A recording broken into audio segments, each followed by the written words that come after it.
প্রিয় দর্শক, আপনাদের শুভেচ্ছা জানাচ্ছি। Universal medical college and hospital আজকের সংবাদপত্রে আপনাদের স্বাগত জানাচ্ছি।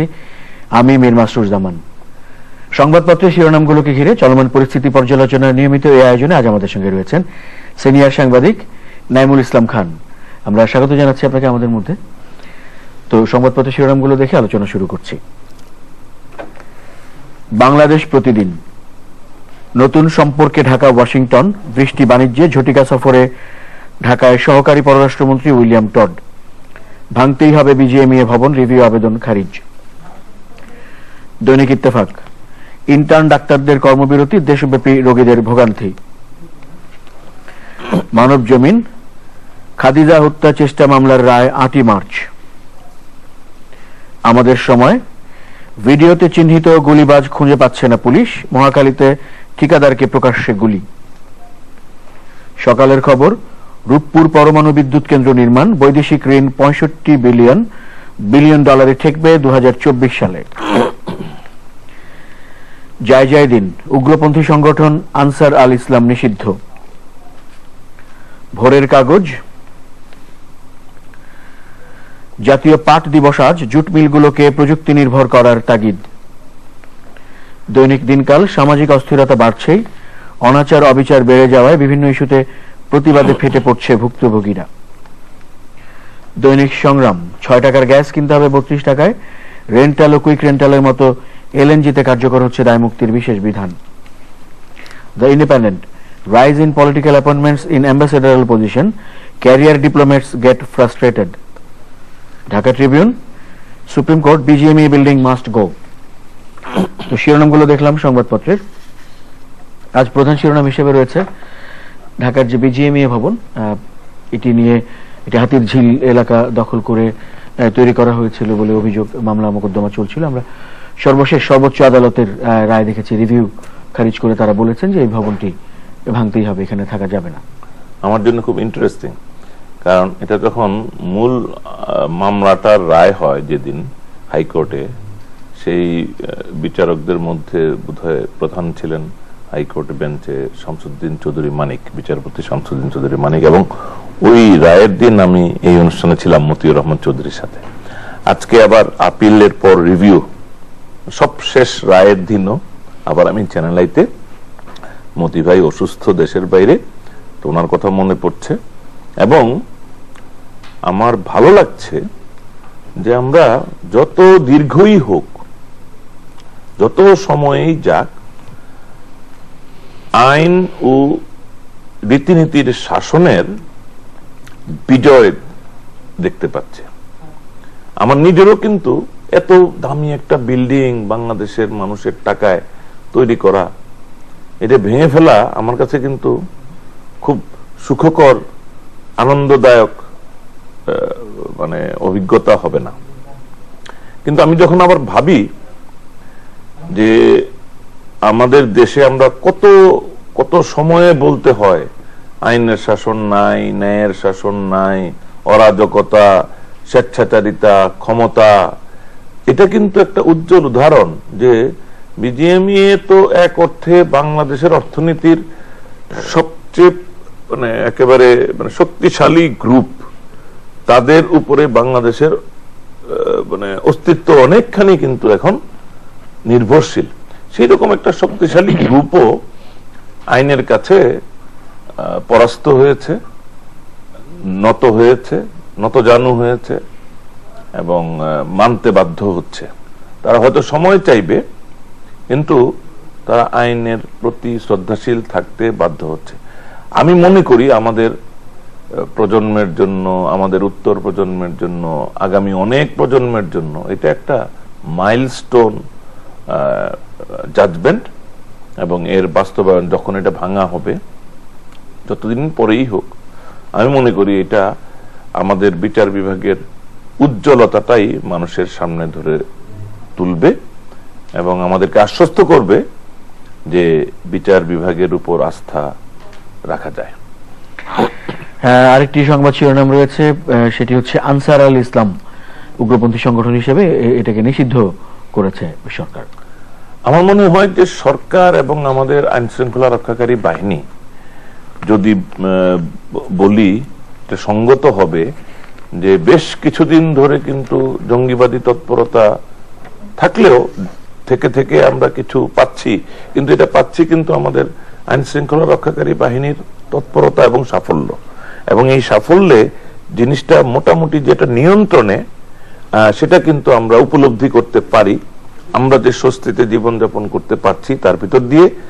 এবং আজকে যে সরকার যে স্বস্তিতে আছে বলে ছেড়ে দিয়ে নাই, তারাও যে অ্যাক্টিভ, তারাও যে আরো সিদ্ধান্ত নেওয়া, আরো কৌশল নির্ধারণ, আরো অব্যাহত প্রচেষ্টার থেকে দূরে সরে যায়নি, আজকের এই সিদ্ধান্ত তারই আরেকটি গুরুত্বপূর্ণ উদাহরণ।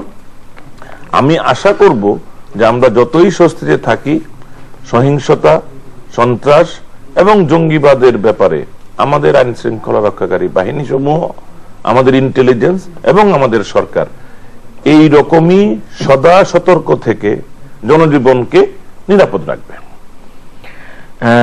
আমরা শিরোনামে দেখতে পাচ্ছি যে ইন্টার্ন চিকিৎসকদের কর্মবিরতি দেশের বিভিন্ন স্থানে চলছে এবং রোগীদের ভোগান্তির কথা এখানে বলা হয়েছে, এবং ঢাকার বিভিন্ন ক্ষেত্রে অন্য চিকিৎসকদের সহায়তায় এই পরিস্থিতি মোকাবেলা করা হচ্ছে। আমার মনে হয় যে আমরা কতগুলি বিষয় মাঝে মাঝে একটু আনফেয়ার হই। যেমন আমার যখন বাসের ড্রাইভাররা ধর্মঘট করে, আমরা যত তীব্রভাবে জনভোগান্তির জন্য এর নিন্দা করেছি, চিকিৎসকরা যেহেতু একটু সমাজের আর একটু অভিজাত শিক্ষিত শ্রেণী, তারা যে জনগণকে জিম্মি করে তাদের নানান রকম সঠিক বেঠিক যৌক্তিক অযৌক্তিক দাবি আদায়ের চেষ্টা করে বিভিন্ন সময়, এই ব্যাপারটাতে আমরা যতটা সোচ্চার হওয়া দরকার, সক্রিয় হওয়া দরকার, ততটা সম্ভবত হই না। কেন হই না, এটাও কিন্তু বিচার বিশ্লেষণের বিষয় যে আমাদের মিডিয়াগুলি এইরকম এলিটিস্ট কেন হয়। একটু উচ্চতর শিক্ষা দীক্ষার লোক বলে আমরা কি একটু ভদ্রতা দেখাই? তো সাংবাদিকতা কি ভদ্রতা দেখানোর জায়গা? আমার মনে হয় এটা একটা প্রশ্ন। কারণ আমাদের ছাত্ররা আমাদের মন্ত্রী এবং ইনফ্লুয়েন্সিয়ালদের দেখা দেখি উল্টো রাস্তায় গাড়ি চালাতে চায়। ঢাকা বিশ্ববিদ্যালয়ের ছাত্ররা তাদের বাসগুলিকে মানে বেপথে, ভুল পথে, উল্টো পথে চালিয়ে তাদের ডেস্টিনেশনে যায়, যেমন যায় আমাদের অনেক মন্ত্রী, উচ্চ পদস্থ সরকারি কর্মকর্তা। এইগুলি কিন্তু আমাদের, এগুলি নিয়ে আমাদের চিন্তা ভাবনা, চর্চা, আলাপ আলোচনা বাড়াতে হবে। এই জন্য ওই যে আমরা বললাম আইনের শাসন, রুল অফ ল, নিয়ম নীতির শাসন, নিয়ম নীতির চর্চা, নৈতিকতার চর্চা, এই জায়গাগুলি কিন্তু একটা বিচ্ছিন্ন দ্বীপের মতো প্রতিষ্ঠা করা যাবে না। এটা সমাজের সব স্তরে, সব বয়সে, সব ক্ষেত্রে আমাদের উপলব্ধির জন্য চর্চা বাড়াতে হবে। ঢাকা বিশ্ববিদ্যালয়ের বা অন্যান্য বিশ্ববিদ্যালয়ের ছাত্রদের সাথে আলোচনায় বসতে হবে, ডায়ালগে থাকতে হবে যে এটা ঠিক হচ্ছে কিনা। এমনকি একজন মন্ত্রী বেআইনি কাজ করলেও ছাত্ররা করবে কিনা, নাকি ছাত্ররা উচ্চ নৈতিকতা দেখাবে এবং মন্ত্রীদের বিরুদ্ধে দরকার হলে তারা আন্দোলন করবে, প্রতিবাদ করবে যে কেন মন্ত্রী বা ইনফ্লুয়েন্সিয়ালরা উল্টো রাস্তায় যাবে। মানে ছাত্রদের দায়িত্ব কোনটা, নিজেরাও ভঙ্গ করা নাকি অন্যদের ভঙ্গ করার প্রতিবাদ করা? আমি এই যে উচ্চ নৈতিকতার জায়গা, এই যে আইনের শাসন, আমাদের আপনি যে বিষয়গুলি আনলেন, এই এখন পর্যন্ত সবগুলি বিষয় কিন্তু আইন শৃঙ্খলা, রুল অফ ল, নীতি নৈতিকতার বিষয়ের মধ্যে পড়ে। আমি মনে করি যে এই ইন্টার্ন চিকিৎসকদের ব্যাপারেও আমাদেরকে তাদের সাথে ডায়ালগে যেতে হবে এবং তাদেরকে বোঝাতে হবে যে ভাই, যা কিছুই হোক এগুলি নিয়ম নীতির মধ্যে সমাধানের জন্য চেষ্টা করতে হবে। নিয়ম নীতির মধ্যে যদি আপনারা দেখেন আশা করার মতো সঙ্গত ফেয়ার ব্যবস্থা নাই, তখন আপনারা প্রতিবাদের দিকে যেতে পারেন। কিন্তু একটা অ্যাকশনের সঙ্গে সঙ্গে রিঅ্যাকশন হিসেবে মানুষকে জিম্মি করে এই ধরনের, আমি বলবো যে অ্যাকশন, এটা একসময় কিন্তু চিকিৎসকদের ধর্মঘটের ব্যাপারে হাইকোর্টের নিষেধাজ্ঞাও ছিল কোনো এক সময়, বেশ অনেক বছর আগের কথা বলছি। তো আমরা তো চাই না সব জায়গায় হাইকোর্ট ইনভলভ হবে, এটা আমাদের নিজেদেরকেই বিচার বিবেচনা করতে হবে। তো আমরা অনেক ক্ষেত্রেই দেখি যে মানে কারণ হিসেবে দেখা যায় যে কোন রোগীর স্বজনদের সঙ্গে কোনো কিছু নিয়ে বাকবিতণ্ডা বা ওই ধরনের কোনো কিছু, তারা ক্ষুব্ধ হয়ে কিছু একটা করে, এই এই পাল্টাপাল্টির ক্ষেত্রে আমরা এরকম ধর্মঘটগুলো শুরু হতে দেখি। কিছু ক্ষেত্রে পেশাগত দাবি দেওয়ার ক্ষেত্রেও এইবার বোধহয় পেশাগত দাবি দেওয়া না, 2 জন চিকিৎসক ইন্টার্ন চিকিৎসকের বিরুদ্ধে ব্যবস্থা গ্রহণের পরিপ্রেক্ষিতে এটা হয়েছে। এখন ধরেন এটা কিন্তু একটা ইম্পর্টেন্ট ইস্যু, যে রোগীদের অনেক লোকজন থাকে, অনেক সময় তারা অন্যায়ভাবেও চিকিৎসকদের উপর চড়াও হয়, অন্যায়ভাবে চিকিৎসকদের কাছে এমন কিছু প্রত্যাশা করে যেটা তাদের সাধ্যও না, তাদের দায়িত্বও না। এই জায়গাটা আবার অনেক রোগীর আত্মীয় স্বজন মনে করে হাসপাতালে গেলেই রোগী বেঁচে উঠতে হবে, হাসপাতালে যেন পৃথিবীর কোথাও কেউ মারা যায় না। আবার রোগীর খারাপ কিছু হলে ক্ষুব্ধ হয়, তাদের মানসিক অবস্থা তখন বিপর্যস্ত থাকে। তো আমাদের এখানে এইগুলি হ্যান্ডেল করার জন্য 2টো জিনিস নাই। এক, আমাদের ডাক্তারদের এনাফ ট্রেনিং ওরিয়েন্টেশন নাই যে এই পরিস্থিতি মোকাবেলা করার জন্য মাথা ঠান্ডা রেখে কাজ করা। আবার ইনস্টিটিউশনাল অ্যারেঞ্জমেন্ট নাই যে একজন রোগী এবং রোগীর সঙ্গের লোকজনকে এই রোগীর পরিণতি সম্পর্কে আগাম ওরিয়েন্টেশন দেওয়া, তাকে প্রস্তুত করা যে এই রোগের এই রোগীর চিকিৎসার রোগী এবং চিকিৎসক পক্ষের বাইরেও আরেকটা পক্ষ থাকে পৃথিবীর বিভিন্ন হাসপাতালে। যারা আমার এক বন্ধুর লিভার ক্যান্সারে কানাডায় অপারেশন হয়েছিল, আমি ওই সময় কানাডাতে ছিলাম, আমি বন্ধু হিসেবে ওরিয়েন্টেশনে যেতে হয়েছিল, মানে তাকে একজন বন্ধু নিয়ে যেতে বলা হয়েছিল যে বন্ধু বান্ধবরা তাকে কিভাবে সাপোর্ট দিবে, এই অপারেশনটাতে কি কি হতে পারে, কিভাবে হবে, কি কি পরিণতি হতে পারে। সো এইরকম আমাদের এখানে নাই। তো আমার মনে হয় এগুলি থাকা দরকার। এটা কিন্তু চিকিৎসক হইতে হবে না, চিকিৎসক থেকে না, এটা একটা আলাদা পেশাদার গ্রুপ। আমি ধরেন যারা সাইকোলজির ছাত্র, তাদেরকে এখানে মেডিকেল কলেজগুলিতে, সরকারি হাসপাতালগুলিতে, এমনকি প্রাইভেট হাসপাতালগুলিতে এই মানে ইয়ের জন্য, মানে ওরিয়েন্টেশন দেওয়ার জন্য, রোগীর আত্মীয় স্বজনকে বুঝানোর জন্য, মানে আগে থেকেই বুঝানো, ভর্তি হওয়ার পর থেকে যে রোগীটা কতটা ক্রিটিক্যাল, চিকিৎসাতে কতটা কি হবে, কে কি করছে না করছে, মানুষকে প্রস্তুত করা, যাতে মানুষ হঠাৎ করে আবিষ্কার না করে যে রোগীটা মারা গেল, হঠাৎ করে তারা খুব সংক্ষুব্ধ বা ক্ষুব্ধ হয়ে ওঠার কারণ না থাকে।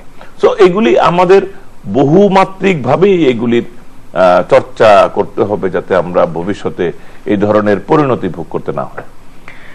কুমিল্লা সিটি কর্পোরেশন নির্বাচন নিয়ে সংবাদ শিরোনাম রয়েছে এবং সেখানে আওয়ামী লীগ বিএনপি প্রার্থীরা প্রচার যেমন চালাচ্ছেন, তারা আচরণবিধি লঙ্ঘনের অভিযোগ আনছেন, এরকম খবর রয়েছে।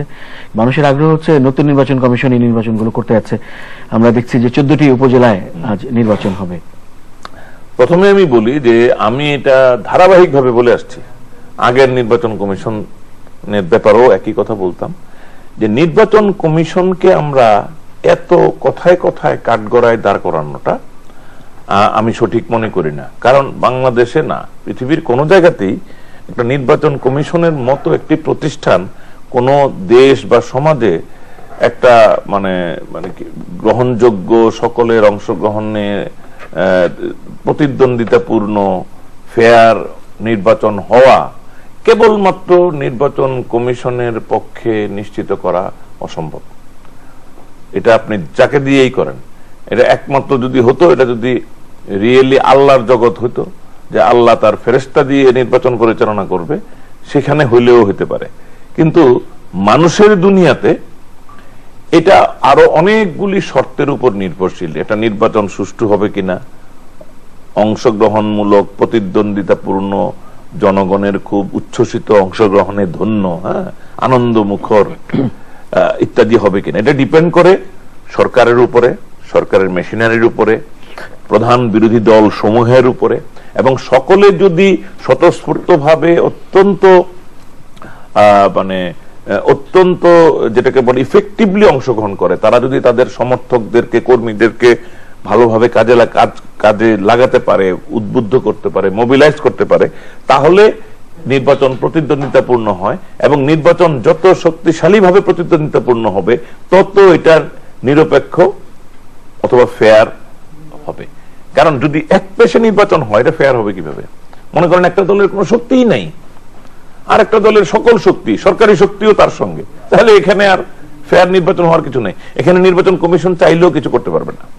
উদাহরণ হিসেবে এই উপজেলা নির্বাচনগুলি কি হবে আমার সন্দেহ আছে। কিন্তু আমি কুমিল্লা সিটি কর্পোরেশনের নির্বাচনের ব্যাপারে আশাবাদী এই জন্য যে দুইজন ক্যান্ডিডেটই শক্তিশালী। এটা কিছুটা নারায়ণগঞ্জের নির্বাচন, নারায়ণগঞ্জ সিটি কর্পোরেশনের নির্বাচনের সঙ্গে এটার একটা মিল থাকবে। নারায়ণগঞ্জে যেরকম আইভি আওয়ামী লীগের প্রার্থী, কিন্তু তার জন্য বিএনপি জামাতেরও সমর্থক ছিল, ভোটার ছিল গোপনে, মানে সে জনপ্রিয় অ্যাক্রস দি পার্টি লাইন। কুমিল্লায় সাক্কু একই রকম, সে বিএনপির প্রার্থী, কিন্তু তারও অ্যাক্রস দি লাইন জামাত বা অন্যান্যদের ভোট আছে তার জন্য। অপরদিকে আওয়ামী লীগের যে প্রার্থী, তার অবস্থা হবে ওই বিএনপি, নারায়ণগঞ্জে বিএনপির সাখাওয়াত সাহেবের মতো।